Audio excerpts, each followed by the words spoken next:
All right, today's gospel reading is from Mark chapter 14, verses 43 through 72, and also chapter 15, verse 1. As always, I'll be doing an explanation according to the Blessed Theophylact, who is an archbishop from the Ochre region of Bulgaria from the 11th century. 43 through 49. And immediately, while he yet spake, cometh Judas, one of the 12, and with him a great multitude with swords and staves, from the chief priests and the scribes and the elders. And he that betrayed him had given them a signal, saying, Whomsoever I shall kiss, that same is he. Take him and lead him away safely.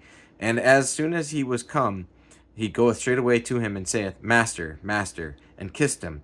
And they laid their hands on him and took him. And one of them that stood by drew a sword and smote the servant of the high priest and cut off his ear. And Jesus answered and said unto them, Are ye come out, as against the thief, with swords and with staves to take me? I was daily with you in the temple teaching, and ye took me not, but the scriptures must be fulfilled. The explanation here, the words one of the 12 are not added without a reason, but as an accusation against the betrayer, that it was one of the first company of the disciples who in madness turned against the master. See how senselessly he acts, thinking to fool the Lord with a kiss, as if the Lord would then imagine that Judas was a friend. Even if Judas had perhaps been a friend, why did he come with enemies? Indeed, evil is foolishness. One of them that stood by refers to Peter, whom Mark does not mention by name, lest he appeared to praise his own teacher. Peter, as one who was zealous for Christ. It was fitting that he cut off the ear of the servant of the high priest, thus suggesting that they were deaf men, heedless, disobedient, and neglectful of the scriptures. For if they had ears to hear, and had given heed to the scriptures, they would not have crucified the Lord of glory. Peter did not strike the servant of any other than that of the high priest.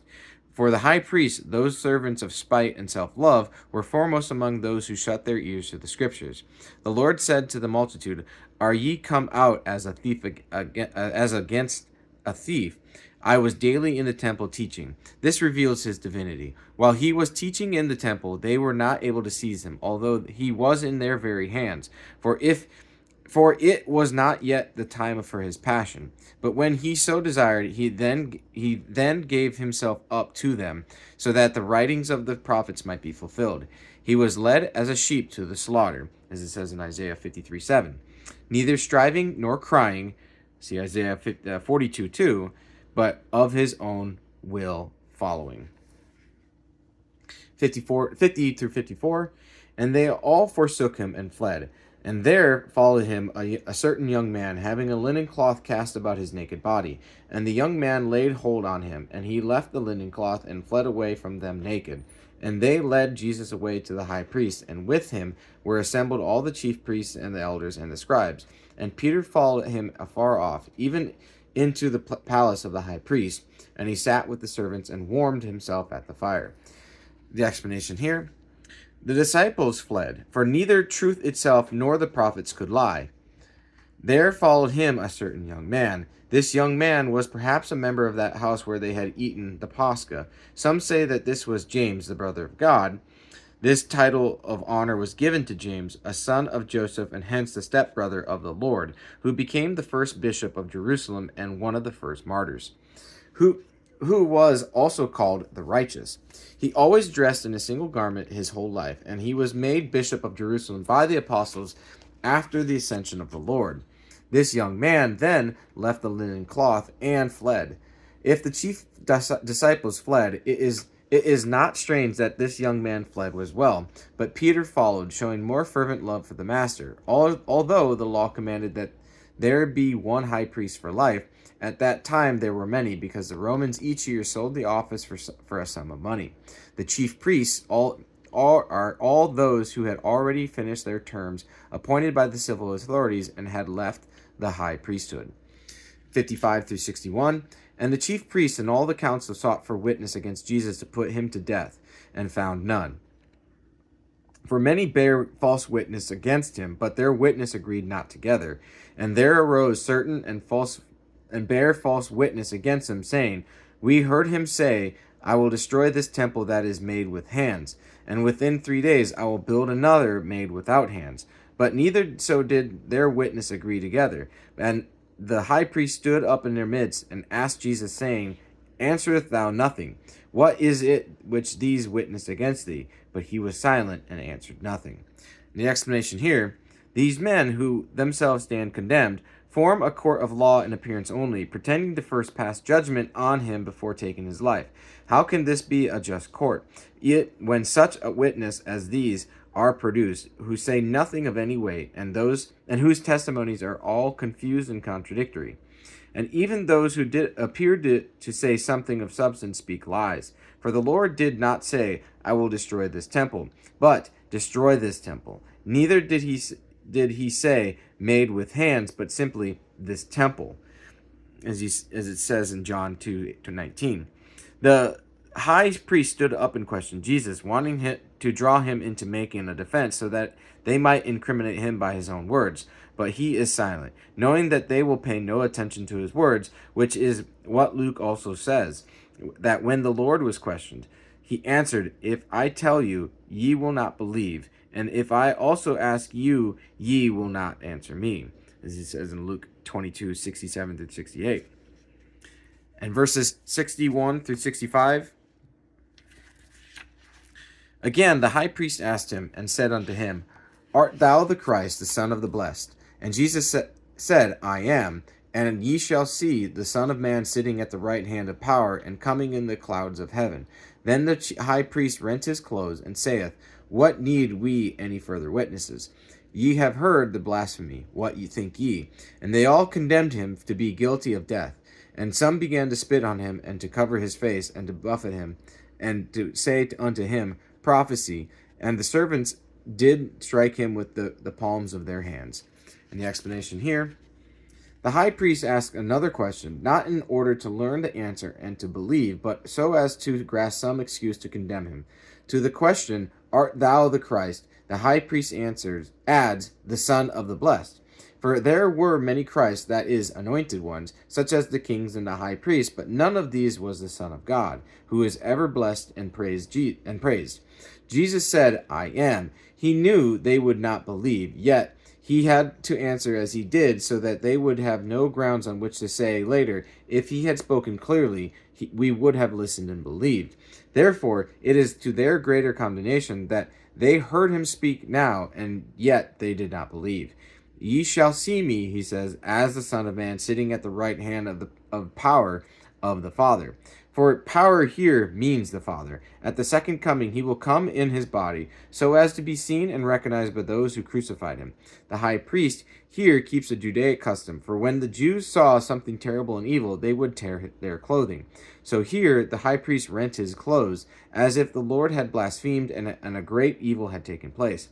To this one might fittingly apply the words of David, They were rent asunder, not yet repented not, as it says in Psalms 34:19.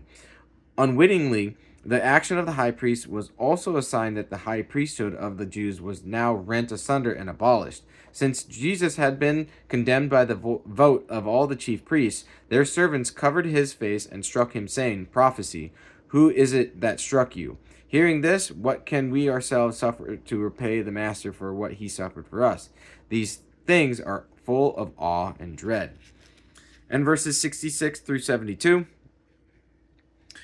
And as Peter was beneath in the courtyard, there cometh one of the maids of the high priest. And when she saw Peter warming himself, she looked upon him and said, And thou also wast with Jesus of Nazareth. But he denied, saying, I know not, neither understand what thou sayest. And he went out into the porch, and the cock crew. And the maid saw him again, and began to say to them that stood by, This is one of them. And he denied it again. And a little after, they that stood by said again to Peter, Surely thou art one of them, for thou art a Galilean, and thy speech agreeth thereto. But he began to curse and to swear, saying, I know not this man of whom ye speak. And the second time the cock crew. And Peter called to mind the word that Jesus said unto him, Before the cock crow twice, thou shalt deny me thrice. And when he thought thereon, he wept. And the explanation here, although he was fervent, Peter became weak and shaken by cowardice, and so he denied the Lord. Yet it was only a servant girl who struck terror into him. God permitted Peter to suffer all this according to divine providence, so that he would not become puffed up and proud, and so that, having himself learned how uncontrollable is human weakness, he would be compassionate to those who have sinned. It is not important whether it was the same servant girl who rebuked Peter or two different ones. Matthew says that there were two, as he says in Matthew 26:69 through 71. Mark says there was one, but one. This is no obstacle to our belief in the truth of the gospel. Do they disagree in the weighty and substantial matters of our salvation? Does one evangelist say that the Lord was crucified and the other that he was not? Far from it. Therefore, Peter was shaken by cowardice, and he forgot what the Lord had said. Whosoever shall deny me before men, him will I also deny before my Father, as it said in Matthew 10:33. But his repentance and tears made Peter once again a friend of Christ. The Greek word epibalon may mean covering his head or beginning to weep with great intensity. It has been difficult for patristic and contemporary commentators alike to interpret the single word epibalon, translated in the King James Version as when he thought thereon. The word is derived from the verb balo, meaning to throw or to cast, and the prefix epi, meaning to or upon, hence, to cast upon. Various interpretations have been offered as to what it was that Peter cast upon. Blessed Theophylact's first suggestion is that he covered his head, i.e., he cast his cloak upon his head. His second suggestion is that he began with great intensity to weep, i.e., to cast himself into his weeping. The suggestion in King James Version, when he thought thereon, is that he cast his attention upon Jesus' words. But his repentance and tears made Peter once again a friend of Christ. What Matthew said unclearly, before the cock crows, thou shalt deny me thrice. Mark explains by saying, before the cock crows twice, thou shalt deny me thrice. For a rooster will often begin by crowing several times, and then sleep, as it were, and a short time later begin a crow again a second time.